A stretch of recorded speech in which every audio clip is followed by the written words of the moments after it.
안녕하세요. 오늘 제가 들려드릴 이야기는 정말 조심스럽습니다. 사별 후 등산 모임에서 만난 한 사람. 그 사람은 마치 하늘이 보내준 천사 같았습니다. 따뜻한 미소, 배려심 깊은 말 한마디 한마디, 그리고 상처받은 제 마음을 어루만져주는 손길까지. 저는 생각했죠. 이 사람과 함께라면 남은 인생이 행복할 거야. 하지만 재혼 후 모든 것이 달라졌습니다. 아니, 달라진 게 아니라 가면이 벗겨진 겁니다. 지금 돌이켜보면 그건 제 인생 최대의 실수였습니다. 여러분, 혹시 지금 새로운 만남을 준비하고 계신가요? 혹은 재혼을 고민 중이신가요? 그렇다면 오늘 제 이야기를 끝까지 들어주세요. 제가 겪은 이 뼈아픈 경험이 여러분께는 조금이나마 도움이 되길 바랍니다. 영상 시작하기 전에 구독과 좋아요 버튼 꾹 눌러주시면 정말 감사하겠습니다. 여러분의 작은 관심이 제게는 큰 힘이 됩니다. 그럼 이제 시작하겠습니다. 제 아내는 5년 전 갑작스러운 병으로 세상을 떠났습니다. 병원에서 마지막 순간을 함께하던 그날이 아직도 생생합니다. 손을 꼭 잡고 있던 그 온기가 점점 식어가던 순간, 저는 제 인생의 절반이 함께 사라지는 것 같았습니다. 장례를 치르고 나서도 한동안 저는 방 안에만 틀어박혀 지냈습니다. 밥맛도 없고 아침에 눈을 뜨는 것조차 고통이었죠. 자식들이 걱정했습니다. 큰아들이 조심스럽게 말했습니다. 아버지, 이렇게만 계시면 안 돼요. 밖에 좀 나가시고 사람들도 만나보세요. 딸아이도 거들었습니다. 아빠, 등산이라도 해보시는 게 어때요? 예전에 엄마랑 자주 다니시지 않으셨어요? 그렇게 해서 동네 등산 모임에 나가게 됐습니다. 처음엔 정말 마지못해 나갔습니다. 그냥 자식들 성화에 못 이겨서요. 산에 오르는 내내 아무 생각도 나지 않았고 다른 회원들이 인사를 건네도 건성으로 받았습니다. 그저 발걸음만 옮기면서 왜 내가 여기 있나 싶었죠. 그런데 산행을 마치고 내려오는 길이었습니다. 발을 헛디뎠습니다. 돌부리에 걸려 넘어질 뻔한 순간 누군가 제 팔을 재빨리 잡아줬습니다. 괜찮으세요? 돌아보니 한 중년 여성이 걱정스러운 표정으로 저를 바라보고 있었습니다. 아, 네. 감사합니다. 조심하셔야죠. 이 구간이 좀 미끄러워요. 제가 옆에서 같이 내려갈게요. 그렇게 그 사람, 김영애 씨와 인연이 시작됐습니다. 영애 씨는 저처럼 배우자를 잃은 사별 경험자였습니다. 남편을 교통사고로 잃고 3년째 혼자 지내고 있다고 했죠. 그 사람도 자식들 권유로 등산 모임에 나온다고 했습니다. 저도 처음엔 정말 힘들었어요. 근데 산에 오르면서 조금씩 나아지더라고요. 자연이 주는 위로가 있더라고요. 영희 씨의 목소리는 참 따뜻했습니다. 그냥 위로의 말을 건네는 게 아니라 진심으로 제 아픔을 이해하는 것 같았습니다. 같은 아픔을 겪은 사람만이 할 수 있는 그런 공감이었죠. 그날 이후로 등산 모임에 나가는 게 조금씩 기다려지기 시작했습니다. 매주 토요일 아침이면 영희 씨가 환하게 웃으며 인사를 건넸습니다. 어제 잘 주무셨어요? 오늘 날씨 좋죠? 산행하기 딱 좋은 날씨예요. 저번에 말씀하신 허리 통증은 좀 어떠세요? 작은 것 하나하나 신경 써주는 그 사람의 배려가 참 고마웠습니다. 오랜만에 누군가로부터 관심을 받는다는 게 이렇게 따뜻한 건지 새삼 느꼈습니다. 어느 날은 산행 중에 소나기가 쏟아졌습니다. 다들 우왕좌왕하는데 영희 씨가 제 가방에서 우산을 꺼내 씌워줬습니다. 제가 비옷 있으니까 괜찮아요. 우산 쓰세요. 아니에요. 같이 쓰면 되죠. 에이, 그럼 둘 다 젖잖아요. 빨리 쓰세요. 결국 제가 우산을 쓰고 영희 씨는 비옷을 입었습니다. 그런데 나중에 보니 비옷이 너무 얇아서 속옷까지 다 젖어 있더라고요. 그런데도 끝까지 괜찮다며 웃는 모습을 보면서 저는 마음 한구석이 뜨거워지는 걸 느꼈습니다. 이 사람은 정말 착한 사람이구나. 산행이 끝나고 회원들끼리 간단히 식사를 할 때도 영희 씨는 늘 제 옆자리에 앉았습니다. 그리고 자연스럽게 반찬을 덜어주고 물을 따라주고 식사는 잘하고 있는지 물어봤습니다. 요즘도 혼자 사세요? 네, 자식들은 다 독립했고요. 그럼 식사는 어떻게 해결하세요? 혼자 차려 드시기 힘드시죠? 대충 김치에 밥 말아 먹거나 그래요. 에이, 그러시면 안 되죠. 건강 챙기셔야죠. 그렇게 말하고 며칠 후 영희 씨가 반찬 몇 가지를 싸서 가져왔습니다. 제가 어제 반찬 좀 만들었는데 혼자 먹기엔 양이 많아서요. 드셔보세요. 반찬통을 열어보니 정성스럽게 만든 나물 무침, 생선구이, 장조림이 담겨 있었습니다. 집에 가서 저녁으로 먹었는데 정말 오랜만에 제대로 된 밥상을 받은 것 같았습니다. 아내가 해주던 그 맛과는 달랐지만 따뜻한 정성이 느껴졌습니다. 다음 주 등산 때 반찬통을 돌려주면서 감사 인사를 전했습니다. 정말 맛있게 잘 먹었습니다. 고마워요. 다행이네요. 입에 맞으셨다니. 다음에 또 만들어 올게요. 아니, 괜찮습니다. 이렇게까지 신경 써주시면. 에잉, 뭐 어때요? 저도 혼자 먹는 것보다 나눠 먹는 게 좋은걸요. 그렇게 영희 씨는 가끔씩 반찬을 만들어 왔고, 저도 마트에서 과일이나 간식거리를 사서 전해줬습니다. 자연스럽게 서로를 챙기는 사이가 됐죠. 등산 모임 회원들도 저희 둘의 관계를 응원했습니다. 두 분 참 잘 어울리시네요. 보기 좋아요. 서로 의지하시는 모습이. 나이 들어서 이렇게 만나는 것도 인연인데 좋은 관계로 발전하시면 좋겠어요. 처음엔 부담스러웠습니다. 아직 아내를 떠나보낸 지 얼마 되지도 않았는데 하는 죄책감도 들었고요. 하지만 시간이 지나면서 생각이 바뀌었습니다. 아내도 내가 이렇게 외롭게 지내는 걸 원하지 않을 거야. 남은 인생을 이렇게 혼자 보내는 것보다 좋은 사람과 함께하는 게 나을지도 몰라. 어느 날 저녁 용기를 내서 영희 씨에게 전화를 걸었습니다. 여보세요? 아, 영희 씨. 저예요. 혹시 시간 괜찮으시면 내일 점심 같이 할 수 있을까요? 네. 아, 네. 좋아요. 어디서 만날까요? 시내에 괜찮은 한식당이 있는데 거기서 뵐까요? 그래요. 그럼 내일 12시예요? 네, 12시요. 전화를 끊고 나니 심장이 두근거렸습니다. 마치 처음 연애하는 청년처럼요. 이 나이에 이런 감정을 느낄 줄은 몰랐습니다. 다음 날 점심 약속 장소에 일찍 도착해서 기다렸습니다. 12시 정각에 영희 씨가 나타났습니다. 평소 등산복 차림이 아닌 단정한 원피스를 입고 온 모습이 새롭게 보였습니다. 어머, 제가 늦었나요? 아니요, 제가 일찍 왔어요. 들어가시죠. 식사를 하면서 이런저런 이야기를 나눴습니다. 등산 모임에서 나누던 가벼운 대화가 아니라 좀 더 깊은 이야기들이었습니다. 각자의 지난 삶, 힘들었던 순간들, 그리고 앞으로의 바람 같은 것들이요. 사실 저도 남편 떠나보내고 정말 힘들었어요. 매일 울기만 했죠. 근데 어느 순간 깨달았어요. 이렇게 살면 안 되겠다고. 남편도 하늘에서 슬퍼할 거라고요. 영희 씨의 눈가가 촉촉해졌습니다. 저도 마찬가지였고요. 저도 그래요. 아내 생각만 하면서 살 순 없더라고요. 그래도 아직은 새로운 시작이 쉽지 않네요. 그럼요. 당연하죠. 시간이 필요한 거예요. 천천히 가면 되는 거고요. 그날 이후로 저희는 자주 만났습니다. 일주일에 한두 번씩 식사도 하고 가끔은 영화도 보러 갔습니다. 영애 씨는 늘 배려심이 넘쳤습니다. 제가 좋아하는 음식을 기억했다가 그 식당으로 데려가고 제가 피곤해 보이면 일찍 헤어지자고 먼저 말하고 항상 제 입장을 먼저 생각해줬습니다. 특히 기억에 남는 순간이 있습니다. 제 생일이었습니다. 아내가 떠난 후 첫 생일이었죠. 자식들이 저녁에 외식하자고 했지만 저는 그냥 집에 있고 싶다고 했습니다.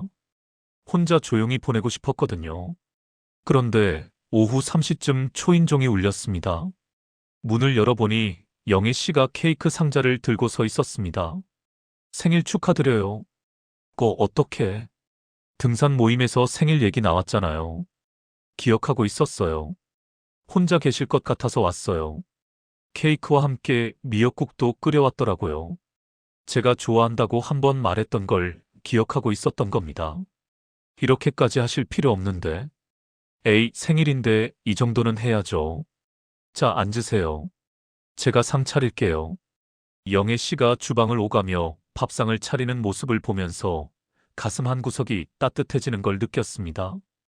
오랜만에 누군가 저를 위해 이렇게 정성을 쏟는 모습을 본 거죠. 식사를 마치고 케이크 촛불을 켰습니다.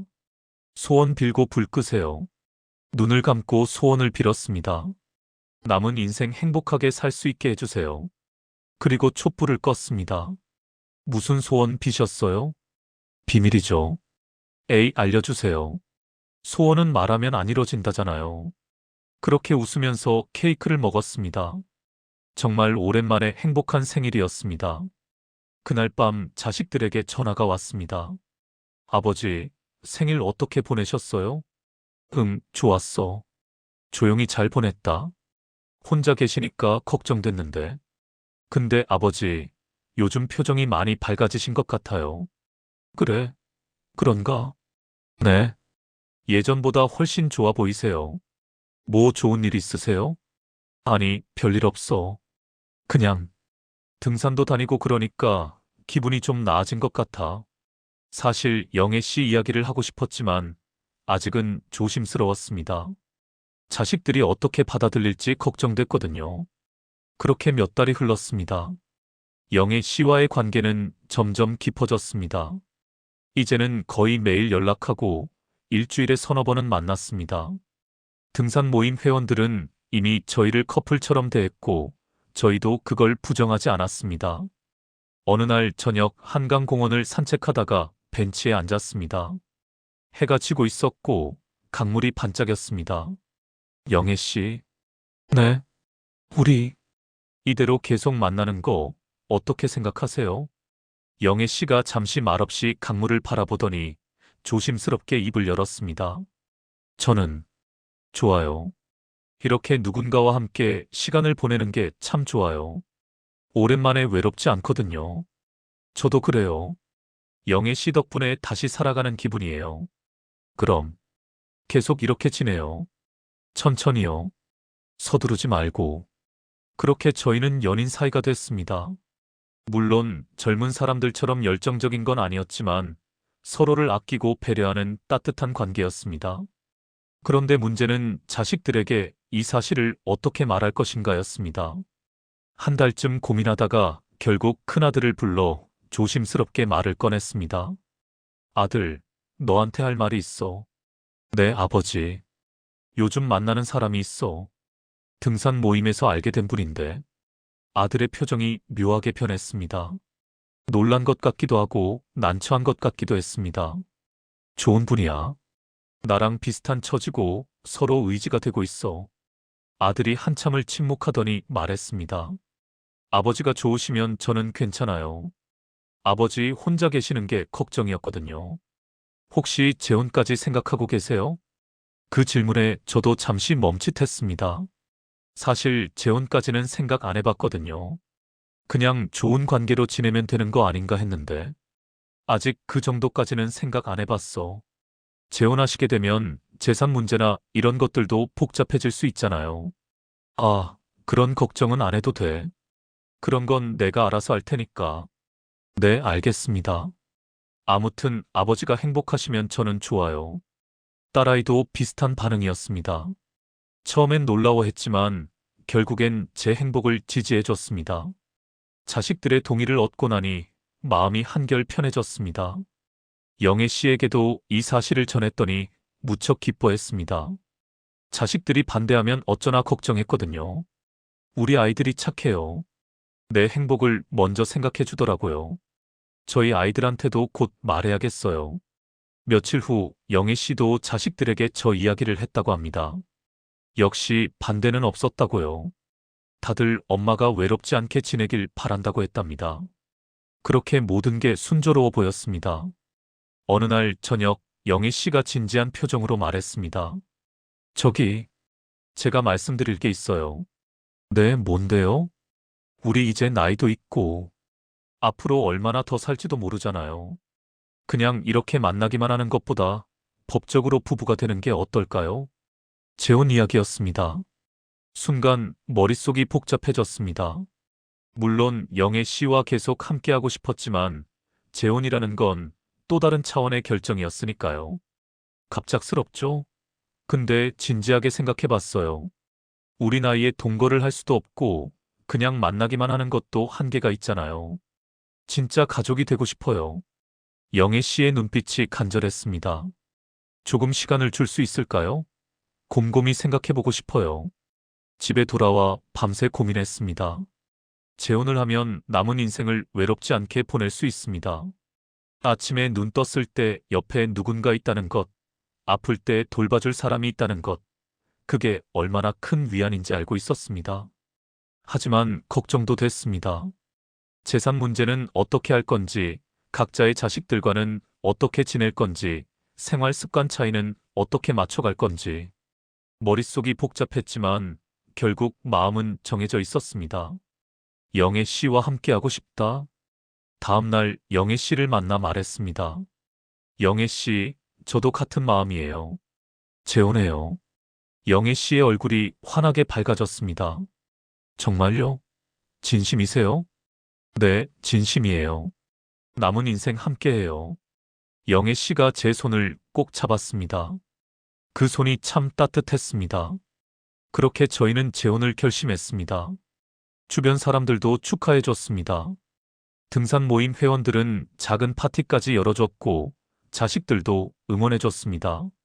모든 게 완벽해 보였습니다. 등산 모임에서 만난 천사 같은 사람. 그 사람과 재혼해서 행복하게 살 거라고 믿었습니다. 그때만 해도 저는 몰랐습니다. 재혼 후 모든 것이 달라질 거라는 걸. 아니, 정확히 말하면 그 사람의 가면이 벗겨질 거라는 걸.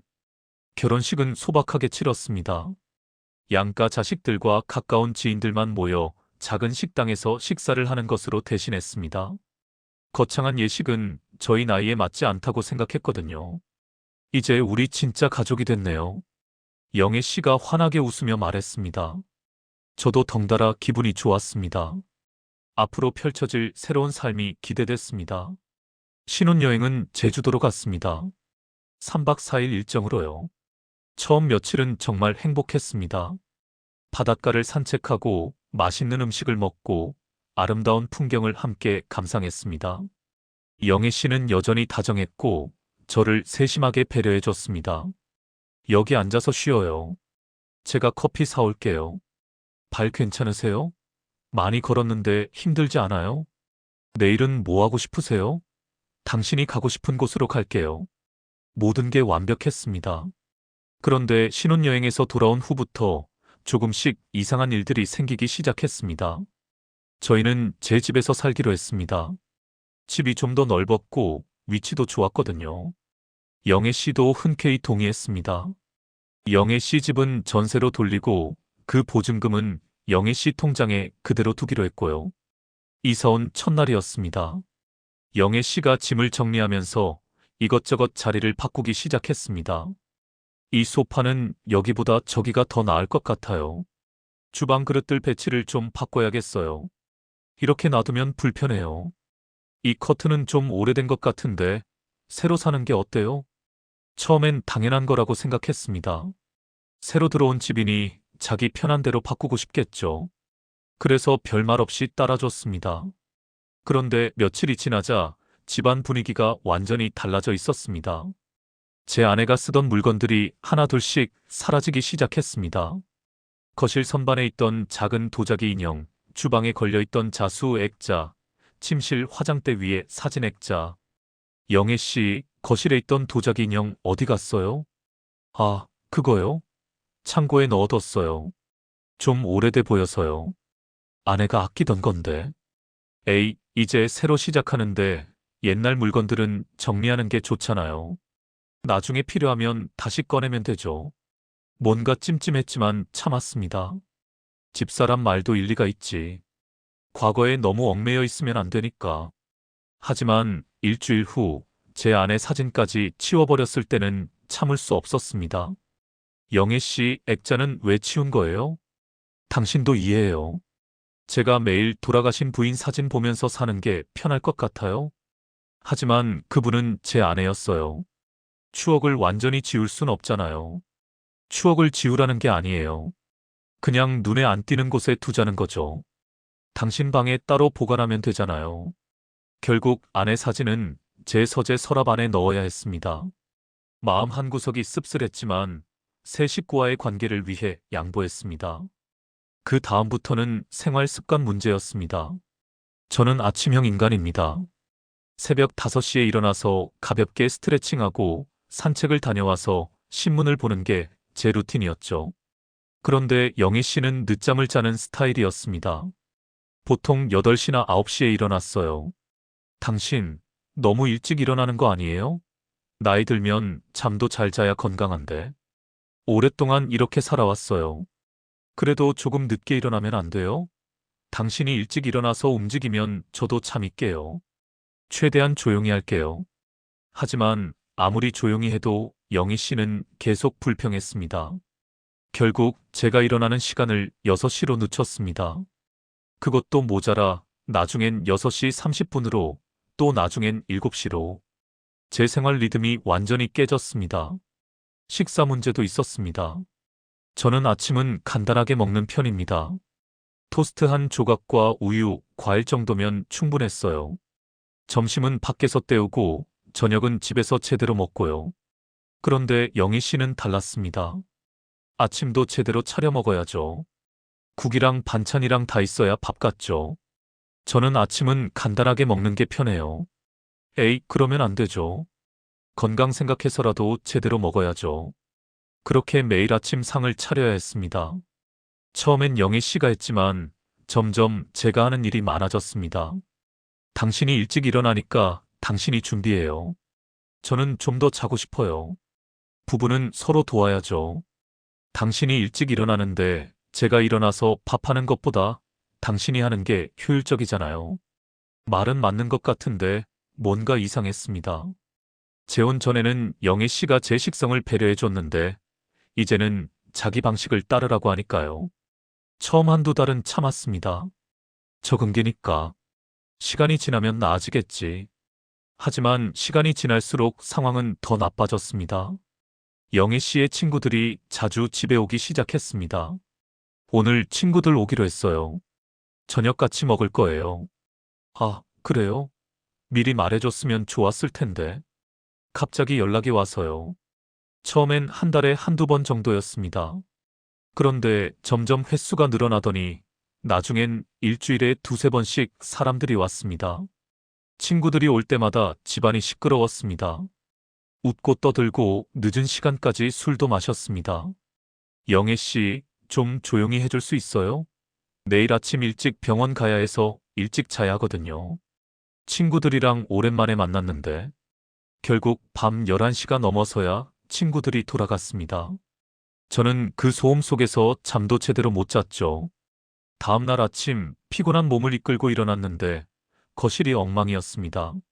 술병, 음식물 쓰레기, 여기저기 흩어진 접시들. 영애 씨, 이거 좀 치워야 하지 않아요? 아, 제가 나중에 할게요. 지금은 너무 피곤해요. 나중에가 언제예요? 오늘 중으로 할게요. 뭐 그렇게 급해요? 하지만 저녁이 돼도 치워지지 않았습니다. 결국 제가 치워야 했습니다. 이런 일이 반복됐습니다. 더 이상 참을 수 없어서 진지하게 이야기를 했습니다. 영애 씨, 우리 좀 대화를 해야겠어요. 친구들이 너무 자주 오는 것 같고 집안일도 제가 하는 게 많아진 것 같고 영애 씨의 표정이 굳었습니다. 그게 무슨 말이에요? 제가 집안일 안 한다고요? 그런 게 아니라 분담을 좀 더 명확히 하자는 거예요. 분담이요? 우리 부부인데 무슨 분담을 그렇게 따져요? 서로 도우면서 사는 거죠. 그래서 제가 하는 일도 좀 줄여주면 좋겠어요. 당신은 일도 안 하잖아요. 은퇴했으니 시간 많죠. 저는 아직 일 다녀요. 파트타임이지만 맞는 말이었습니다. 저는 이미 은퇴했고 영희 씨는 주 3회 파트타임으로 일했습니다. 하지만 그렇다고 모든 집안일을 제가 해야 한다는 건 아니잖아요. 에이, 당신 요즘 너무 예민한 거 아니에요? 나이 들면서 성격이 까다로워지는 거 아니에요? 그날 밤 잠자리에서도 계속 생각했습니다. 내가 잘못 생각하는 건가? 내가 너무 예민한 건가? 하지만 다음 날 더 큰 문제가 터졌습니다. 제 통장에서 돈이 빠져나간 겁니다. 저는 재혼하면서 통장을 하나로 합치지 않았습니다. 각자 자기 돈은 자기가 관리하되 생활비는 공동 계좌를 만들어 거기에 매달 일정 금액씩 넣기로 했거든요. 그런데 제 개인 통장에서 500만 원이 인출돼 있었습니다. 영애 씨, 혹시 내 통장에서 돈 찾았어요? 아, 그거요? 급한 일이 있어서요. 딸아이가 급하게 돈이 필요하다고 해서요. 곧 갚을 거예요. 내 통장 비밀번호는 어떻게 알았어요? 지난번에 당신이 현금 찾을 때 옆에서 봤어요. 급한데 당신한테 연락이 안 돼서 그냥 찾았어요. 제 비밀번호를 몰래 외웠다는 겁니다. 그것도 제 허락도 없이 돈을 인출했고요. 영애 씨, 이건 좀 심한 거 아니에요? 부부라도 이런 건. 부부가 내 거 따져요? 나중에 갚으면 되잖아요. 갚는 게 문제가 아니라 허락도 없이 그런 걸 하면 안 되죠. 친구들이 당신 그렇게 옹졸하다고 하던데 진짜 그런가 봐요. 친구들이 저를 뭐라고 했다는 겁니까? 영애 씨가 친구들한테 저 험담을 했다는 거잖아요. 말 다 해놓고 그냥 넘어가자고요? 아유, 정말. 왜 이렇게 꼬치꼬치 따져요? 답답해서 못 살겠네. 영애 씨가 화를 내며 방으로 들어가 버렸습니다. 저는 거실에 혼자 남아 멍하니 앉아 있었습니다. 내가 알던 영애 씨가 맞나? 재혼 전 그 따뜻하고 배려심 넘치던 사람은 온데간데 없고 짜증내고 화내고 저를 무시하는 사람만 남아 있었습니다. 그날 밤부터 저는 영애 씨를 다른 시선으로 보게 됐습니다. 그러자 이전에는 보이지 않던 것들이 하나씩 보이기 시작했습니다. 영애 씨는 자기 일은 절대 양보하지 않았습니다. 친구 만나는 약속, 동창회, 취미 활동, 이런 건 무조건 지켰어요. 하지만 제가 약속이 있다고 하면 집안일을 누가 할 거냐고 따졌습니다. 오늘 오랜만에 친구들 만나기로 했어요. 그럼 저녁은 누가 준비해요? 간단하게 사 먹으면 되잖아요. 에이, 밖에서 사 먹는 건 건강에 안 좋잖아요. 집에서 해 먹어야죠. 그럼 영애 씨가 해놓고 나가든가. 제가요? 저도 오후에 친구들 만나야 하는데요. 당신이 해놔요. 결국 제가 저녁 준비를 하고 나갔습니다. 약속 시간에 늦었죠. 또 다른 날에는 이랬습니다. 오늘 골프 약속 있어요. 골프요? 또요? 지난주에도 갔잖아요. 그게 어때서요? 제 돈으로 가는 건데. 돈 문제가 아니라 집에 있어야 할 일도 많은데. 무슨 일인데요? 욕실 배수구 막혔잖아요. 그거 고쳐야죠.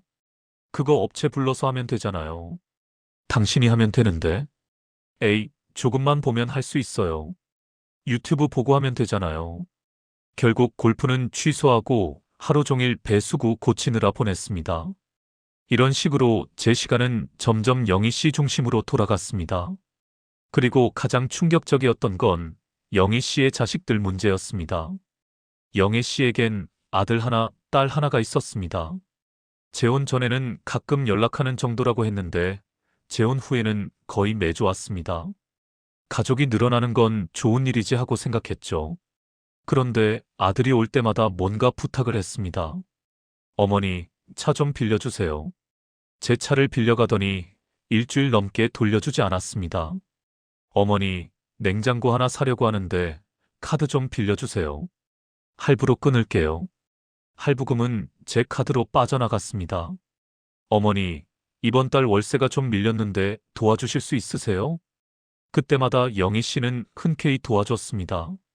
제 돈으로요. 영애 씨, 아들분 도와주는 건 좋은데 너무 자주 돈을 주는 거 아니에요? 아들이 힘들다는데 어떡해요? 부모가 도와줘야죠. 하지만 이미 성인이고 직장도 있잖아요. 스스로 해결하게 해야죠. 자식이 힘들어하는 걸 부모가 어떻게 그냥 봐요? 그래도 이 정도로 의존하게 하진 않았어요. 당신 자식이랑 제 자식이랑 다르죠. 각자 키운 방식이 다른 거예요. 대화가 되지 않았습니다. 더 큰 문제는 딸이었습니다. 딸은 아들보다 더 심했습니다. 집에 올 때마다 이것저것 가져갔습니다. 어머니, 이 그릇 세트 예쁘네요. 저 집에 가져가도 돼요? 어머니, 이 코트 어머니한테 큰 것 같은데 제가 입어도 될까요? 심지어 제 아내가 아끼던 진주 목걸이까지 가져가려고 했습니다. 이 목걸이 예쁜데 어머니가 안 하시잖아요. 제가 가져가도 될까요? 그때는 제가 막았습니다. 그건 안 돼요. 돌아가신 제 아내 유품이에요. 딸이 인상을 찌푸렸습니다. 유품이면 뭐 어때요? 어차피 안 쓰는 건데. 안 쓴다고 다 가져갈 순 없죠. 아저씨 진짜 인색하시네요. 인색하다고요? 고인의 유품을 지키려는 게 인색한 겁니까? 영애 씨는 딸 편을 들었습니다. 당신 너무한 거 아니에요? 목걸이 하나 가져가겠다는데 왜 그래요? 그건 제 아내 물건이에요. 딸한테 줄 거예요. 제 딸한테. 에이, 당신 딸도 필요 없을걸요. 요즘 젊은 애들이 그런 거 안 해요. 우리 딸이라도 써주면 좋잖아요. 안 된다니까요. 제가 단호하게 말하자 영희 씨와 딸이 서로 눈빛을 주고받았습니다. 마치 저 사람 정말 답답하네하는 표정이었죠. 그날 이후로 딸은 저를 노골적으로 무시했습니다. 집에 와도 인사도 안 하고 필요한 말만 영애 씨한테 하고 저는 아예 없는 사람 취급했습니다. 영애 씨도 딸 앞에서는 저를 무시하는 태도를 보였습니다. 우리 딸 말이 맞아요. 당신 너무 고지식해요. 우리 딸이 당신보다 훨씬 세상 물정을 잘 알아요. 부부 사이에서 이런 말을 들으니 자존심이 상했습니다. 그리고 결정적인 사건이 터졌습니다. 어느 날 제 서재에 들어갔는데 서랍이 열려 있었습니다. 제 아내 사진과 유품들을 보관하던 서랍이요. 그런데 뭔가 이상했습니다. 물건들 위치가 바뀌어 있었거든요. 자세히 살펴보니 아내의 반지가 없었습니다. 작은 다이아몬드 반지였는데 아내가 생전에 가장 아끼던 거였어요. 제가 결혼 20주년 기념으로 선물한 거였죠. 급하게 집안을 뒤졌습니다. 하지만 어디에도 없었습니다. 영애 씨를 불렀습니다. 영애 씨, 혹시 내 서재 서랍 열어봤어요? 네. 아니요. 반지가 없어졌어요. 제 아내 반지요. 저는 모르는데요. 혹시 당신이 어디 다른 데 뒀나 봐요. 절대 아니에요. 항상 여기 두거든요. 그럼 저도 모르겠네요. 제가 왜 당신 서재를 뒤져요? 그런데 다음 주 영희 씨 딸이 집에 왔을 때였습니다. 딸의 손가락에서 익숙한 반지가 보였습니다. 제 아내의 반지였습니다. 그 반지, 어디서 났어요? 딸이 깜짝 놀라며 손을 뒤로 숨겼습니다. 이거요? 제가 산 거예요. 그거 제 아내 반지예요. 아니라니까요. 손 보여줘 보세요. 제가 다가가자 딸이 뒤로 물러났습니다. 영애 씨가 앞을 막아섰습니다. 당신 지금 뭐 하는 거예요? 우리 딸한테. 저 반지가 제 아내 반지라니까요. 어떻게 가져간 거예요? 증거 있어요? 비슷한 반지일 수도 있잖아요. 비슷한 게 아니에요. 안쪽에 각인이 있어요. 확인해보면 알아요. 딸의 얼굴이 하얗게 질렸습니다. 결국 딸이 반지를 빼서 내밀었습니다. 안쪽을 확인하니 제가 새긴 이니셜이 그대로 있었습니다. 이걸 어떻게 가져간 거예요? 침묵이 흘렀습니다. 영애 씨가 먼저 입을 열었습니다. 사실은 제가 줬어요. 뭐라고요? 딸아이가 예쁜 반지 갖고 싶어 해서. 어차피 안 쓰는 것 같아서. 어차피 안 쓴다고요? 그건 제 허락 없이 가져갈 수 있는 게 아니에요. 에이, 부부인데 뭘 그렇게 따져요. 제 딸 주는 거랑 당신 딸 주는 거랑 똑같잖아요. 똑같지 않아요. 그건 고인의 유품이에요. 유품. 당신 그것만 붙들고 살 거예요? 이미 돌아가신 분인데. 그 말에 제 이성의 끈이 끊어졌습니다. 나가세요. 당장 이 집에서 나가요. 뭐라고요? 당신들 전부 나가라고요. 그날 큰 싸움이 벌어졌습니다. 영애 씨와 딸은 울면서 나갔고 저는 빈집에 혼자 남았습니다. 손에 든 반지를 보면서 눈물이 났습니다. 내가 뭘 잘못한 거지? 왜 이렇게 된 거지? 재혼한 지 겨우 6개월. 천사 같았던 사람은 온데간데 없고 제 삶은 엉망이 돼 있었습니다. 그날 밤 영애 씨에게서 문자가 왔습니다. 당신 너무 심했어요. 우리 딸이 얼마나 울었는지 알아요? 사과해요. 사과라고요?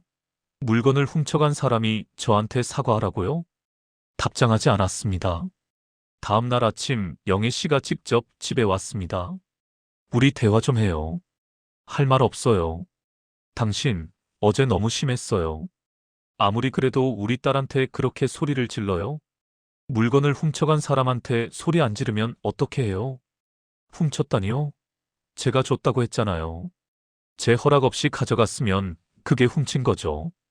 영애 씨의 표정이 싸늘하게 변했습니다. 당신 정말 답답한 사람이에요. 부부인데 내 거가 어디 있어요? 부부라고 해서 상대방 물건을 마음대로 가져갈 순 없어요. 특히 고인의 유품은요. 고인. 당신은 죽은 사람만 생각하고 살 거예요? 그 말에 저도 화가 났습니다. 제 아내를 모욕하지 마세요. 모욕이요? 사실을 말하는 게 모욕이에요? 당신은 과거에 얽매여서 현재를 못 사는 사람이에요.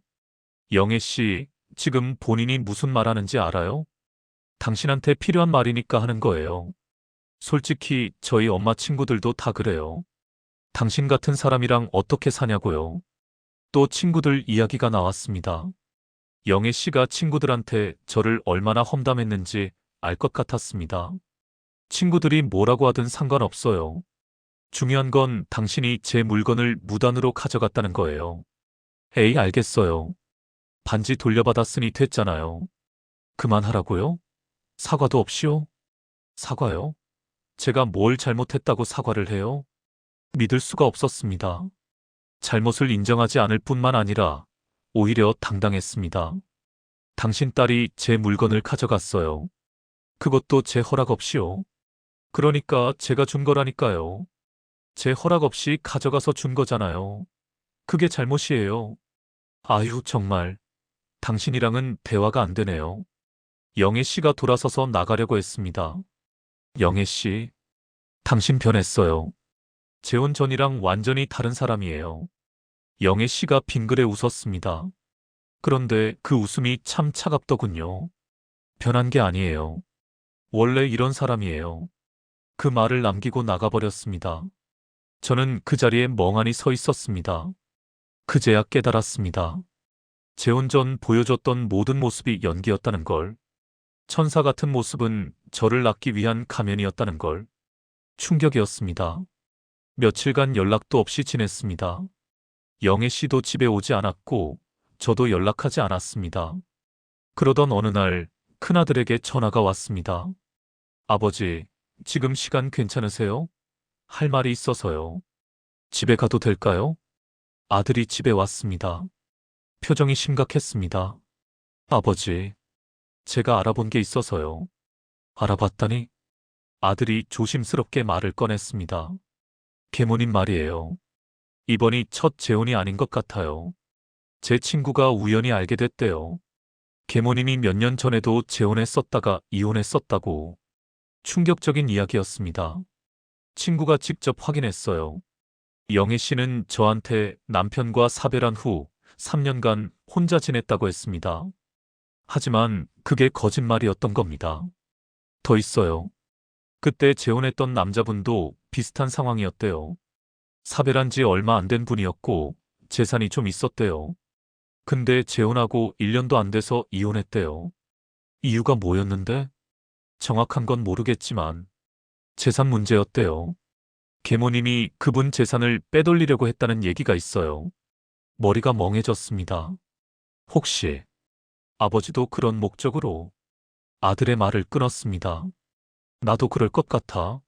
모든 퍼즐이 맞춰지기 시작했습니다. 처음부터 목적이 있었던 겁니다. 재산이 있는 사별남을 찾아서 접근하고 재혼해서 재산을 빼돌리는 것. 그게 영애 씨의 계획이었던 겁니다. 아버지, 어떡할 거예요? 이혼해야겠지. 저도 그게 나을 것 같아요. 지금이라도 알게 돼서 다행이에요. 다행이지. 하지만 마음 한편으로는 참담했습니다. 제가 그렇게 쉽게 속았다는 게 제 판단력을 믿었는데 완전히 잘못됐다는 게. 아들이 돌아가고 저는 혼자 앉아서 지난 시간들을 떠올렸습니다. 등산 모임에서 처음 만났을 때부터 재혼 전까지 영애 씨가 보여줬던 모든 행동들이 계산된 것이었습니다. 넘어질 뻔한 저를 잡아준 것도, 반찬을 만들어 온 것도, 생일에 미역국을 끓여온 것도 모든 게 저를 믿게 만들기 위한 연기였던 겁니다. 그리고 재혼 후에는 본색을 드러낸 거죠. 제 생활 습관을 바꾸게 하고, 집안일을 떠넘기고, 친구들을 자주 부르고, 제 돈을 마음대로 쓰고, 자식들한테 뭐든 다 주고, 결국 목표는 하나였습니다. 제 재산이었던 겁니다. 다음 날 영애 씨에게 전화를 걸었습니다. 우리 만나서 얘기 좀 해요. 드디어 정신 차렸네요. 사과할 거예요? 만나면 알 거예요. 카페에서 만났습니다. 영애 씨는 여전히 당당한 표정이었습니다. 그래서 뭐 하자는 거예요? 이혼해요. 영애 씨의 표정이 굳었습니다. 뭐라고요? 우리 더 이상 같이 못 살겠어요. 이혼? 겨우 6개월 살았는데 무슨 이혼이에요? 6개월이면 충분히 알았어요. 우리는 안 맞아요. 영애 씨가 코웃음을 쳤습니다. 안 맞는다고 이혼해요? 당신도 참 쉽게 말하네요. 쉽지 않아요. 하지만 어쩔 수 없어요. 이유가 뭔데요? 이유? 당신이 더 잘 알잖아요. 제가 아들에게 들은 이야기를 꺼냈습니다. 당신 이번이 첫 재혼이 아니죠? 영애 씨의 얼굴이 하얗게 변했습니다. 그걸 어떻게 알았는지는 중요하지 않아요. 중요한 건 당신이 저한테 거짓말했다는 거예요. 과거 일이라고요? 중요한 과거잖아요. 재혼 경험이 있다는 걸 숨겼어요. 그것도 1년도 안 돼서 이혼했다는 걸요. 영애 씨가 침묵했습니다. 그리고 그때도 재산 문제로 이혼했다고 들었어요. 이번에도 같은 목적이었죠? 아니에요. 재혼하자마자 제 통장에서 돈 빼가고 제 물건들 가져가고 자식들한테 제 돈으로 이것저것 사주고 다 계획이었죠? 영애 씨가 테이블을 탁 쳤습니다. 그래요. 계획이었어요. 그게 어때서요? 드디어 본색을 드러냈습니다. 당신 같은 사람들 많아요. 사별하고 외로워서 누군가 필요한 사람들. 그런 사람들한테 따뜻하게 대해주면 금방 넘어가요. 당신도 그랬잖아요. 처음부터 목적이 있었어요. 당신 재산이요. 근데 당신이 생각보다 옹졸해서 일이 잘 안 풀렸네요. 제가 옹졸하다고요?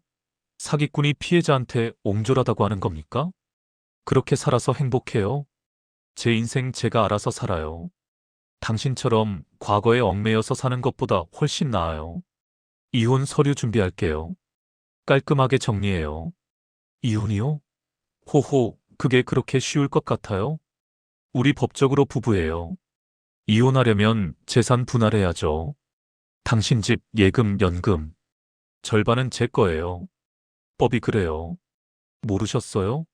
재혼해도 재산 분할은 똑같이 적용돼요.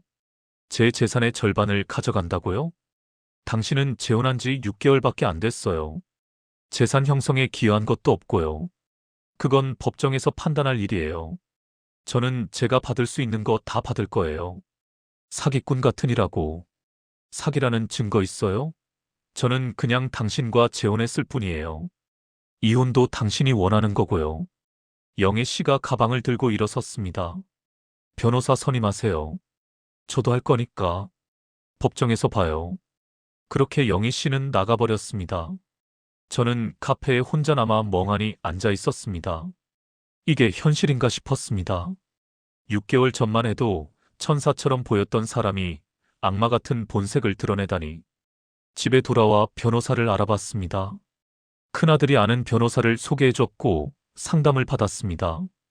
재혼한 지 6개월밖에 안 됐으면 재산 분할 비율을 줄일 수 있을 겁니다. 얼마나요? 경우에 따라 다르지만 아마 1020% 정도? 절반까지는 안 갈 거예요. 그래도 10에서 20%면 수천만 원입니다.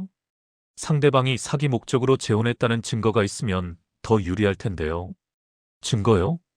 예를 들어 재혼 전에 주변 사람들한테 재산 목적이라고 말했다거나 메시지 같은 게 있다거나. 하지만 그런 증거는 없었습니다.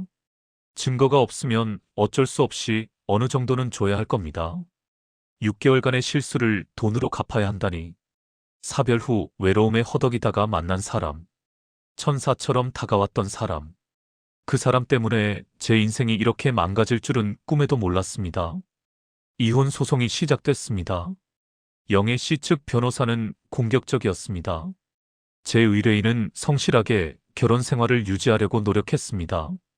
하지만 피고는 전처에 대한 집착을 버리지 못하고 제 의뢰인과 그 자녀들을 차별 대우했습니다. 차별 대우라고요? 구체적으로 어떤 차별이었습니까? 판사가 물었습니다. 전처의 유품을 과도하게 집착하며 제 의뢰인의 자녀들이 물건을 사용하는 것을 막았습니다. 또한 생활비도 제대로 주지 않았습니다. 거짓말이었습니다. 생활비는 매달 정해진 대로 줬고 유품 문제는 영애 씨가 무단으로 가져간 게 문제였습니다. 제 변호사가 반박했습니다. 원고 측 주장은 사실과 다릅니다.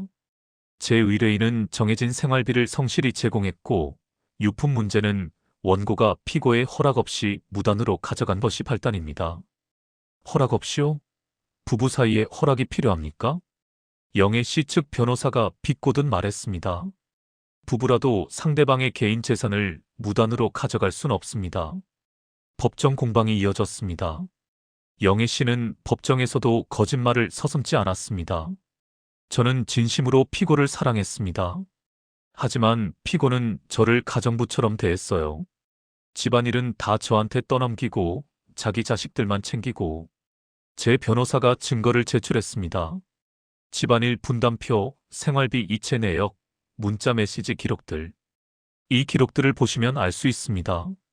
피고는 원고에게 충분한 생활비를 제공했고 집안일도 공평하게 분담했습니다. 하지만 영애 씨 측은 계속 감정에 호소했습니다. 서류상으로는 그렇게 보일 수 있습니다. 하지만 실제 생활은 달랐어요. 피고는 항상 저를 무시하고 제 의견을 존중하지 않았어요. 특히 제 자식들을 차별했습니다. 객관적인 증거가 있습니까? 판사가 물었습니다. 증거. 일상적인 대화에서 느껴지는 감정들을 어떻게 증거로 남깁니까? 하지만 여러 증인들이 있습니다. 영애 씨는 친구들을 증인으로 세웠습니다. 집에 자주 놀러왔던 그 친구들이요. 친구들은 영애 씨 편을 들어줬습니다. 제가 놀러 갔을 때 보니까 피고분이 원고를 굉장히 함부로 대하더라고요. 구체적으로 어떻게요? 말투부터 무시하는 느낌이었어요. 그리고 원고가 집안일 하는 걸 당연하게 여기는 것 같았고요. 거짓 증언이었습니다. 하지만 증명할 방법이 없었습니다. 재판이 계속되면서 제 정신 건강이 나빠졌습니다. 밤에 잠을 잘 수 없었고 식욕도 떨어졌습니다. 자식들이 걱정할 정도였습니다.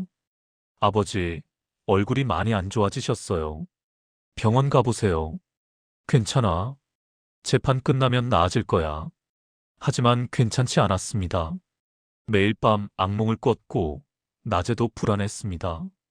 그러던 어느 날 등산 모임에서 한 통의 전화가 왔습니다. 모임 총무였습니다. 안녕하세요. 혹시 지금 통화 가능하세요? 네, 괜찮습니다. 사실 말씀드릴 게 있어서요. 영애 씨 관련해서요. 네. 재판 중이라고 들었어요. 그래서 제가 아는 걸 말씀드려야 할 것 같아서요. 총무는 충격적인 이야기를 전해줬습니다.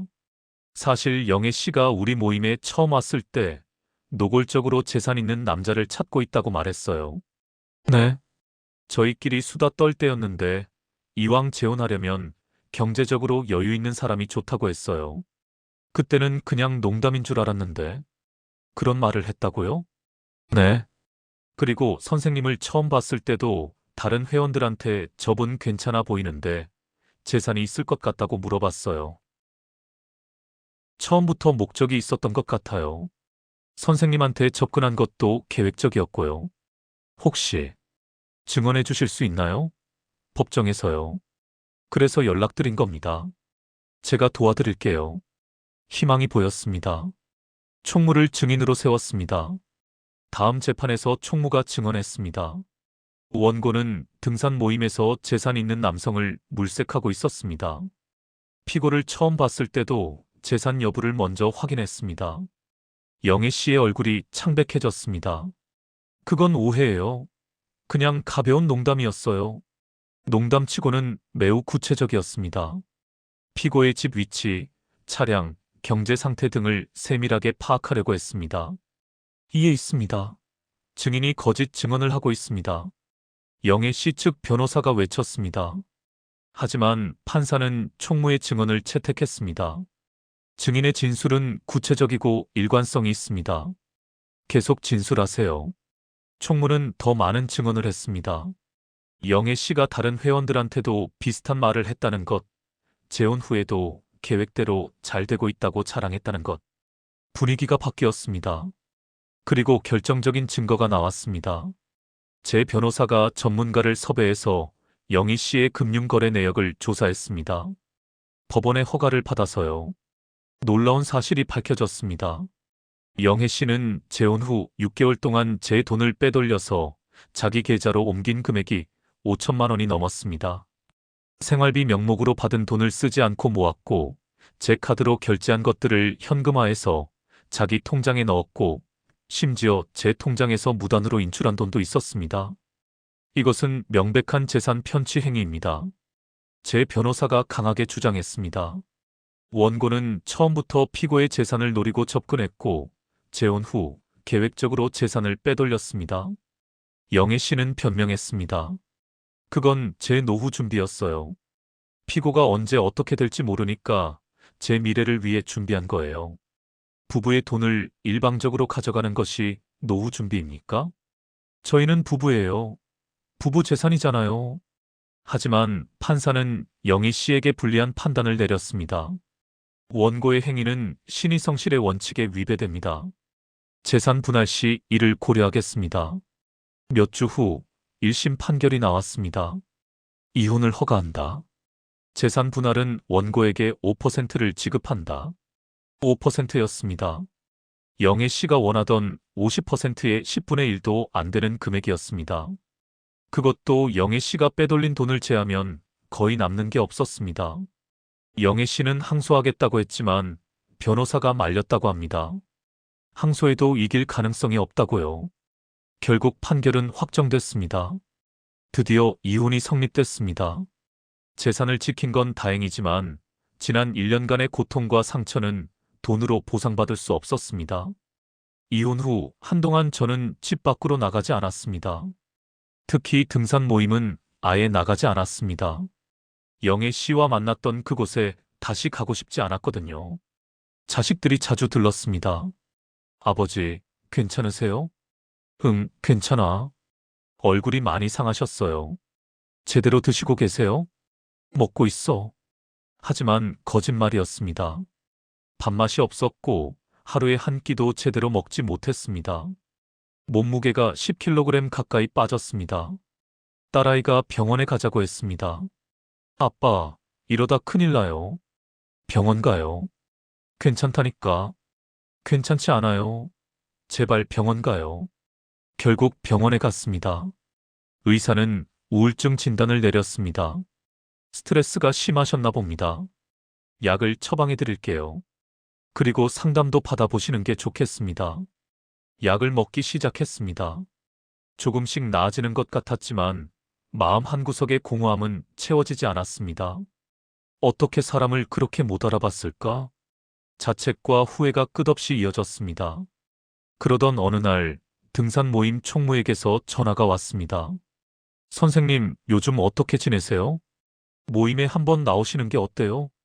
회원들이 다 보고 싶어 하세요. 선생님, 영애 씨 때문에 모임까지 포기하시면 안 돼요. 그건 그 사람이 원하는 거예요. 총무의 말이 마음에 와닿았습니다. 내가 왜 숨어 지내야 하지? 잘못한 건 저쪽인데. 다음 주 토요일 용기를 내서 등산 모임에 나갔습니다. 회원들이 반갑게 맞아줬습니다. 어머, 선생님. 오랜만이에요. 많이 보고 싶었어요. 괜찮으세요? 많이 힘드셨죠? 따뜻한 위로가 쏟아졌습니다. 산을 오르면서 회원들과 이런저런 이야기를 나눴습니다. 영애 씨 이야기는 아무도 꺼내지 않았습니다. 다들 조심스러워하는 게 느껴졌죠. 하지만 저는 오히려 먼저 말을 꺼냈습니다. 제가 많이 부끄럽습니다. 사람을 그렇게 못 알아보다니. 누구라도 그럴 수 있어요. 그 사람이 워낙 연기를 잘했어요. 저희도 다 속았잖아요. 저희도 처음엔 영희 씨가 정말 좋은 사람인 줄 알았어요. 회원들의 위로가 조금 마음을 편하게 해줬습니다. 산행을 마치고 내려오는 길에 한 회원이 조심스럽게 말했습니다. 영애 씨가 요즘 다른 등산 모임에 나간다고 하더라고요.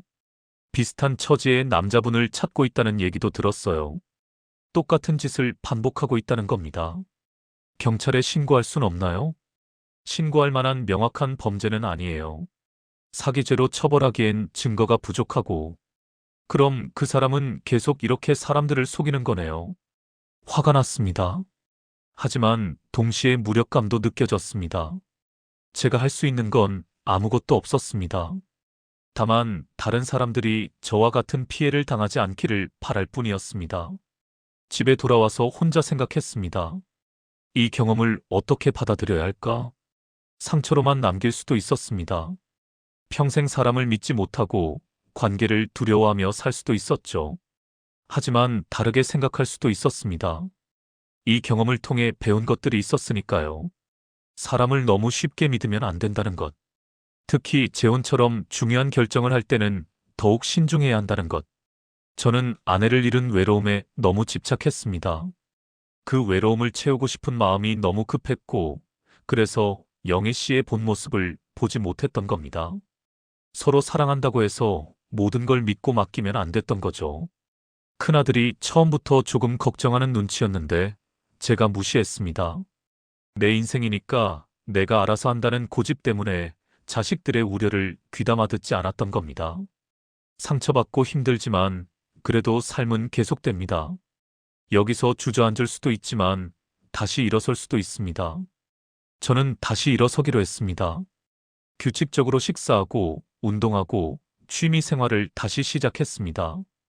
등산 모임도 꾸준히 나갔습니다. 처음엔 어색했지만 점점 편해졌습니다. 친구들도 다시 만나기 시작했습니다. 영애 씨 일로 한동안 연락을 끊었던 친구들에게 먼저 연락했습니다. 야, 오랜만이다. 한잔하자. 친구들과 술을 마시며 속내를 털어놨습니다. 내가 바보같이 당했어. 누구나 실수는 하는 거야. 중요한 건 거기서 배우는 거지. 이제 똑같은 실수는 안 할 거야. 친구들의 위로가 큰 힘이 됐습니다. 자식들과의 관계도 더 돈독해졌습니다. 아들, 그때 내가 걱정했을 때 내가 들었어야 했어. 아니에요, 아버지. 앞으로는 중요한 결정할 때 너희 의견을 더 많이 들을게. 저희도 아버지 인생이니까 존중할게요. 하지만 걱정되면 솔직하게 말씀드릴게요. 그래, 그렇게 하자. 6개월이 지났습니다. 어느 날 거울을 보니 제 얼굴이 예전보다 밝아져 있었습니다. 빠졌던 체중도 다시 회복됐고 표정도 편안해졌습니다.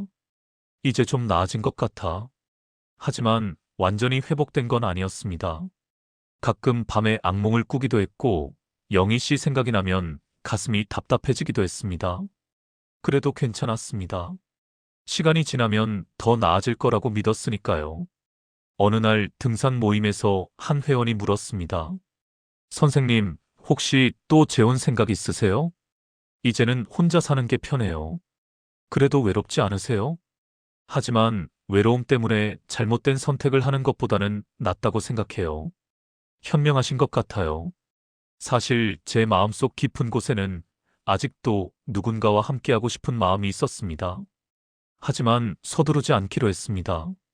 만약 정말 좋은 사람을 만나게 된다면 그때는 이번처럼 성급하게 결정하지 않을 겁니다. 충분한 시간을 갖고 상대방을 제대로 알아가고 자식들과도 충분히 상의하고 법적인 부분도 명확히 하고 그렇게 신중하게 접근할 겁니다. 하지만 지금은 혼자여도 괜찮습니다. 자식들이 있고 친구들이 있고 등산 모임 회원들이 있습니다. 외롭지 않게 살 수 있습니다. 1년이 지났습니다. 어느 날 아침 산책을 나갔다가 우연히 영애 씨를 마주쳤습니다. 낯선 남자와 함께 걷고 있었습니다. 남자는 나이가 좀 있어 보였고 영희 씨는 그 사람 팔짱을 끼고 있었습니다. 영애 씨도 저를 봤습니다. 순간 얼굴이 굳었지만 곧 모른 척하고 지나쳤습니다. 예전 같았으면 화가 났을 겁니다. 또 다른 사람을 속이고 있구나 하고요. 하지만 이제는 아무 감정도 들지 않았습니다. 그냥 저 사람은 저렇게 살고 나는 이렇게 사는 거구나 하는 담담한 마음뿐이었습니다. 집으로 돌아와 아내 사진을 꺼냈습니다. 영애 씨가 치워버렸던 그 사진. 이제는 다시 거실에 걸어 놓았습니다. 여보, 미안해요. 당신 떠나고 나서 한동안 방황했어요. 사진 속 아내는 환하게 웃고 있었습니다. 다시 제자리를 찾았어요. 앞으로는 현명하게 살 거예요. 그날 밤 오랜만에 편안하게 잠들었습니다. 악몽도 없었고 중간에 깨지도 않았습니다. 아침에 눈을 떴을 때 햇살이 창문으로 들어오고 있었습니다. 새로운 하루가 시작됐습니다. 여전히 혼자지만 괜찮았습니다. 그리고 혼자라는 게 나쁜 것만은 아니라는 걸 알게 됐으니까요. 무엇보다 잘못된 사람과 함께하는 것보다 혼자 사는 게 훨씬 낫다는 걸 깨달았으니까요. 그로부터 2년이 지났습니다. 저는 여전히 혼자 살고 있습니다. 등산 모임은 꾸준히 다니고 친구들과도 자주 만나고 자식들과도 좋은 관계를 유지하고 있습니다. 가끔 손주들이 놀러 오면 온 집안이 시끌벅적합니다. 그럴 때면 행복합니다. 이 정도면 충분히 행복한 삶이야. 영애 씨 소식도 가끔 들립니다. 제가 봤던 그 남자와 결국 재혼했다고 합니다.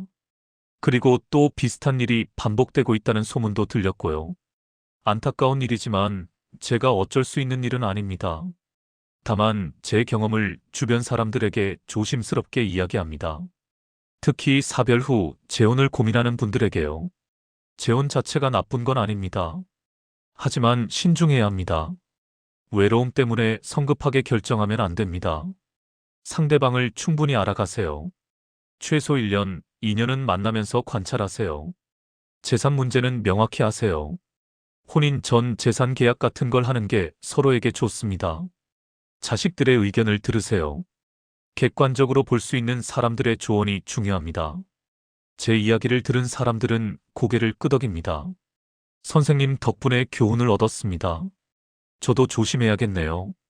제 실수가 다른 사람들에게 도움이 된다면 그것만으로도 의미가 있다고 생각합니다.